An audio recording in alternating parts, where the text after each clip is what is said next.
Welcome to The Explainer. I'm your chief architect for today, and we are stepping straight onto the active construction site of one of the absolute most rigorous academic builds you're ever going to undertake. Today's masterclass is the high-rise exam construction blueprint workshop. Our foundational challenge, the Cambridge AS Level Afrikaans 8679 syllabus. And more specifically, we are tackling that notoriously demanding topic area, contemporary aspects of Afrikaans-speaking countries. Now you might be wondering, why on earth are we treating an exam like a massive skyscraper construction project? Well, it's because this specific topic area appears in every single examination series. It's the bedrock, it's the ground floor.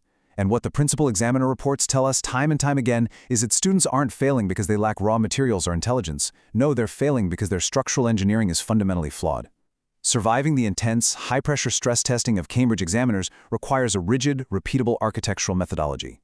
Listen, if you just pour a bunch of words onto a page without a proper steel framework underneath, your essay is going to literally collapse under the weight of the mark scheme. So we're going to fix that. Let's dive right into this and look at the exact blueprints required to build an unshakable, top-tier response. Here's our master blueprint for today's workshop. We'll start off in the blueprint room, move into reading the system blueprint, have a look at the ironwork peer debate, pause for a quick mid-build inspection, and finish off with a rebar stress test. Section 1. The blueprint room. Setting the foundation. As the chief architect on this site, I see and evaluate two very specific types of builders every single year. First, we have Builder 1. Let's call him Alex. Alex loves to just stack heavy bricks of raw facts. It's pure knowledge, but it's incredibly dense. Then we have Builder 2. Let's call her Sam. Sam is all about installing these shiny, decorative glass panels, fancy vocabulary, but she completely forgets to cement her foundational columns first. Honestly, I have to reject both of their approaches immediately. True structural integrity in this Afrikaans AS level framework absolutely requires competence across three distinct cognitive domains. You have to think of these as your three critical load-bearing pillars. Pillar 1 is knowledge and understanding. That's your raw material, right? The concrete. Pillar 2 is analysis. That is your steel rebar, which connects the concrete into a deliberate, intentional shape. And Pillar 3 is evaluation. That's the engineering stress test that proves the building can actually withstand high wind. The sources tell us explicitly that successful candidates demonstrate high competence across all three of these domains. If you only give me knowledge, like Alex, your building is just a solid block of concrete. It has zero functional space. It's useless. But if you only give me shiny words without the deep analysis, like Sam, your beautiful glass is going to shatter at the very first gust of examiner wind. You need all three pillars, perfectly aligned, every single time. So, the crucial point we need to establish right now before a single brick is laid is our core structural principles. The theoretical foundations of this syllabus demand systematic analysis and strictly evidence-based reasoning. Notice our absolute core rule here. Prioritize analytical depth over superficial breadth. Guys, this is the golden rule of exam architecture. Think about it. A building that spans an entire city block but is only 1 story tall, that's not a skyscraper. That's a warehouse. If you try to mention 20 different contemporary aspects of Afrikaans-speaking countries in your exam, but you don't actually drill down deeply into any of them, your building is way too wide, it's way too shallow, and it will instantly collapse under examiner scrutiny. The academic benchmarks require logical, structured reasoning. Every single sentence you write has to act as a heavy-duty rivet, locking the previous point to the next point, driving the whole structure upward toward your overall thesis. Depth is exactly what gets you to the top band scores, not a scattered, messy sprawl of disconnected facts. Moving on to Section 2, Reading the System Blueprint, the Deconstruct, Solve, Evaluate sequence. Okay, it's time to map out the exact sequence required to solve a complex, high-tariff past paper question. What you're seeing here is the Deconstruct, Solve, Evaluate sequence taken directly from the assessment framework. This is the exact procedural framework required for problem solving in the contemporary aspects topic area. When you sit down and look at an exam prompt, you must align your paragraph columns precisely to this 5-step grid to earn those elusive, highly valuable method marks. Method marks are awarded for the process of your construction, not just how pretty the final aesthetic looks. Let's break it down. Step 1. Identify the given information. Extract the relevant stimulus data. Step 2. Break it into logical steps. Please do not try to build the roof before the scaffolding is up. Step 3. Solve systematically. This means executing your analysis with incredibly clear notation. Step 4. Check for reasonableness. This is your internal site safety audit. Does the claim you just made actually make sense in the real-world context of an Afrikaans-speaking country today? And finally, Step 5. Make justified recommendations. This is your evaluation phase. If your essay paragraphs follow this exact vertical alignment, the examiner sees a structurally sound, methodical blueprint. They can award you those method marks step by step, even if your final conclusion has slight imperfections. Remember, the process itself is the foundation. Now this perfectly illustrates what I call the command stress points. You absolutely must apply correct formats, use appropriate terminology, and evaluate performance. This right here is where the difference between a failing structure and a top-tier skyscraper becomes blatantly obvious. The command words in your exam prompt are your stress points. If the question asks you to evaluate and you simply describe, you have literally violated the building code. A descriptive structure instantly fails the mark scheme criteria for an evaluative prompt. There's no way around it. Let me put it this way. Describing is just pointing at the building and saying, oh, look, the walls are gray. Evaluating is calculating the load-bearing capacity of those gray walls, noting their physical limitations, and determining if they are actually the most effective choice for the environment. Practical application in this syllabus is specifically designed to develop professional skills. The examiner wants to see you evaluate performance and logically justify your structural choices. If you build a descriptive shack when the blueprint specifically called for an evaluative high-rise, the inspector will condemn the site immediately, no matter how nicely you painted those walls. Which brings us to Section 3, the ironwork peer debate, framing the argument.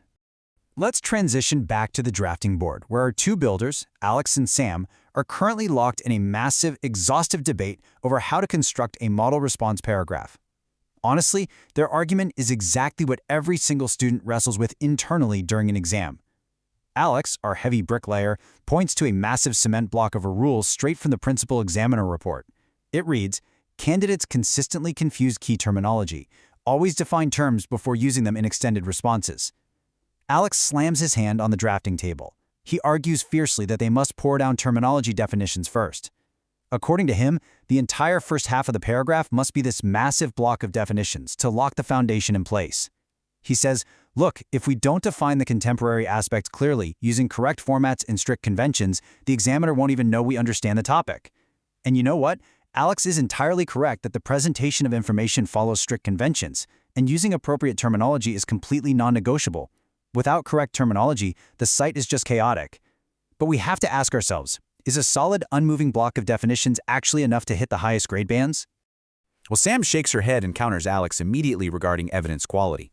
She argues that if they fill the entire paragraph with a solid block of definitions, the structure has absolutely zero flexibility. It will just snap right in half under the pressure of the evaluation criteria. Sam points out that critical analysis requires creating hollow, flexible spaces in the architecture to allow for dynamic counterarguments. To evaluate evidence quality properly, the blueprint says you must identify the limitations of the data. You have to expose the assumptions made within the text. You must present alternative interpretations of these contemporary aspects, and crucially, determine their effect on the final conclusions. Sam looks at Alex and says, if your foundation is just static definitions, where is the room for the building to sway in the wind? Where is the critical analysis? Sam is arguing for that analytical depth we discussed earlier. She knows that exposing assumptions and exploring alternative interpretations is literally the secret password to unlocking the critical evaluation marks that separate the average builders from the master architects.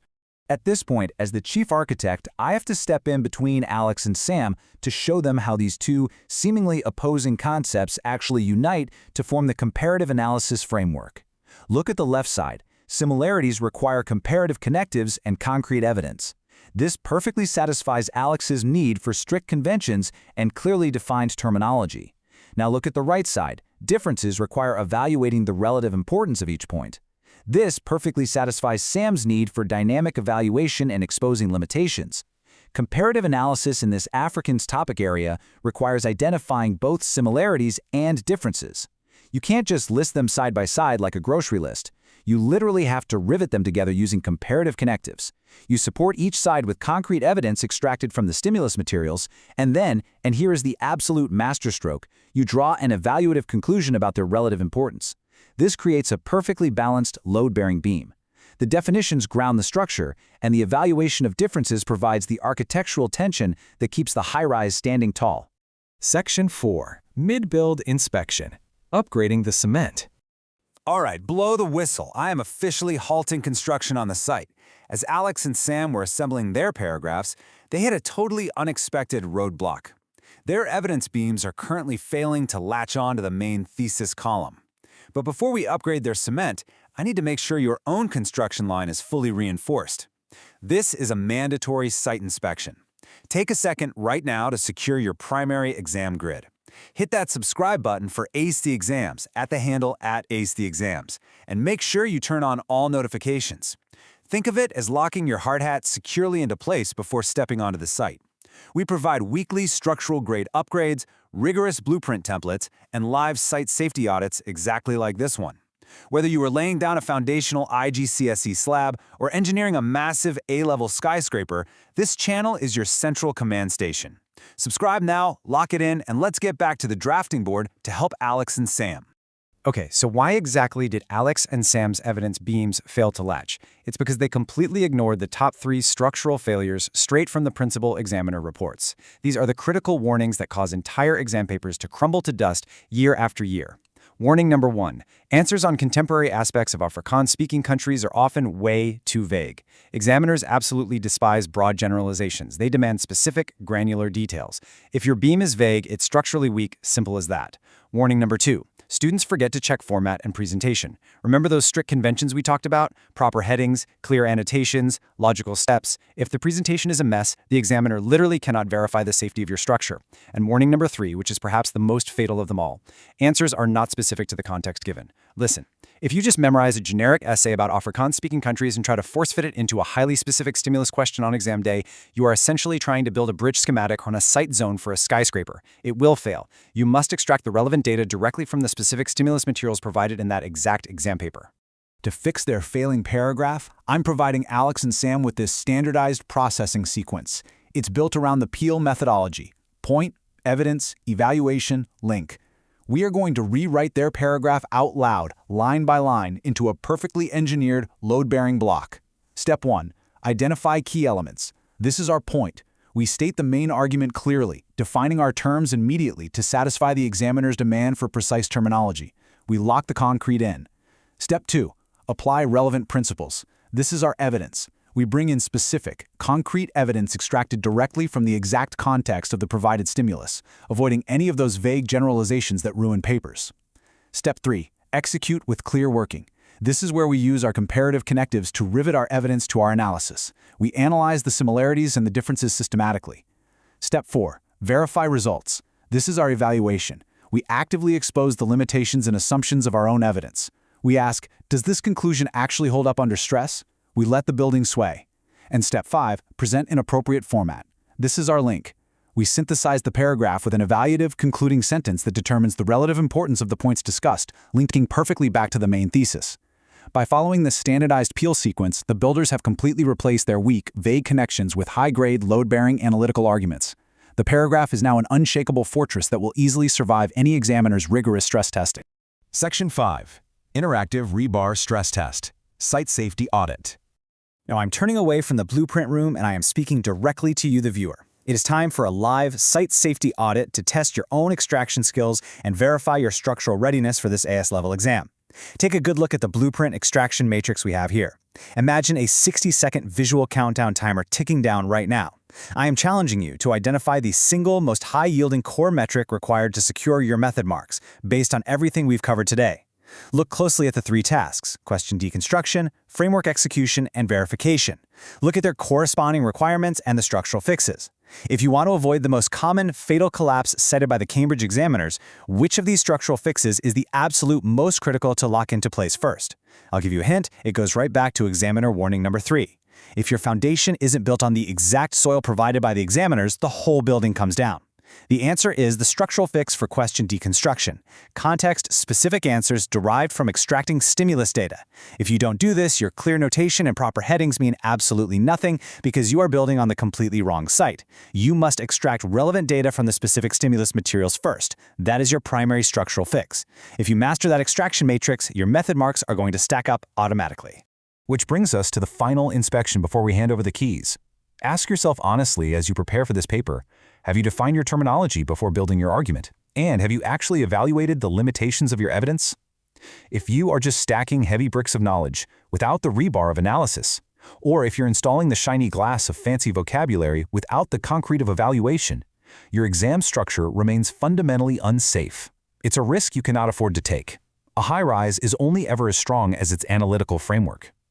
The next time you sit down with a past paper on the contemporary aspects of Afrikaans-speaking countries, I want you to look at the blank page not as a test, but as a construction site. Are you going to build a shallow shack that blows over? Or are you engineering a towering skyscraper? The blueprint is in your hands. Now get to work.